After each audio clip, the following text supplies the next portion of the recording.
Now, you hear a lot on the news today from news presenters on the international Western news channels about people not being above the law. And they particularly mention this when they're talking about people in respectable positions and saying that's a respectable person like the King or Andrew Mountbatten Windsor, and saying nobody is above the law. But I'm saying the Bible tells you to keep the law. And yet it says we're not under law, we're under grace. But the Bible tells you to keep the law, and there's the law of the Ten Commandments and other laws in Deuteronomy and Numbers and Leviticus, like Numbers chapter 35, which tells you about the laws about when somebody dies, like they've had assisted dying handed down to them, or premeditated murder inflicted upon them, or manslaughter happened to them unawarely, or execution. And so Numbers 35 is a useful chapter because it says manslaughter is not a sin.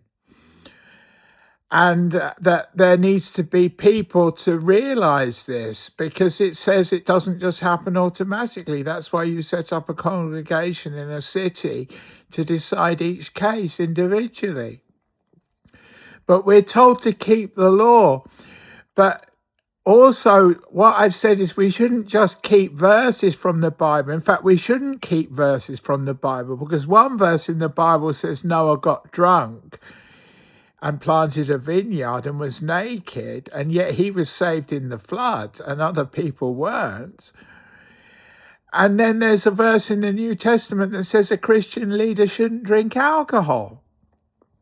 And then there's a verse in the Bible that says the priests handed out alcohol to the Israelites at the tabernacle and the temple.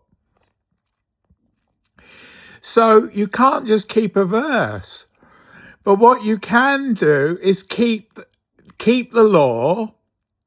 So you shouldn't murder, or you should be put to death, executed. If you murder somebody, if you take somebody's life willfully through jealousy or hatred or just selfishness, then your life should be taken. And that's a verse in Genesis that says if you shed blood, your blood should be shed. And it applies to that context. But I'm saying we should keep the context. That's what I'm saying in this talk, on this actual talk now. We should keep the context of the Bible. Keep the law, yes. Don't keep verses of the law in the Bible, but keep the context, because the verses in the Bible appear in context in the Bible, and our lives have a context to them. And what the secret is to keep the context of the Bible within the context of our lives. I'll say that again. To keep the context of the Bible in the context of our lives. So, keep.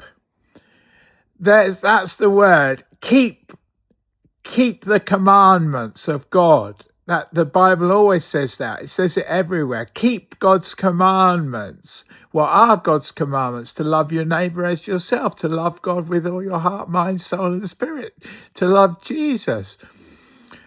That's something you can keep. You can't make somebody love Jesus. They either keep that, they love Jesus by their commitment to him, or they don't keep, they become lazy. So you keep the commandments, you keep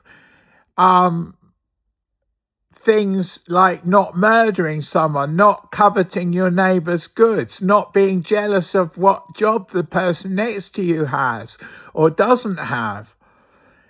So those are things you keep. But you don't just keep laws from the Bible, because that is what the Bible says to do, but it says it through showing you it in context. So you keep the context of the Bible in your own life's context. First, you find out what your own life's context is and identify it. Then you read verses in the Bible and see the context those verses appeared in, and understand the context of the Bible as how it applies to the context of your life.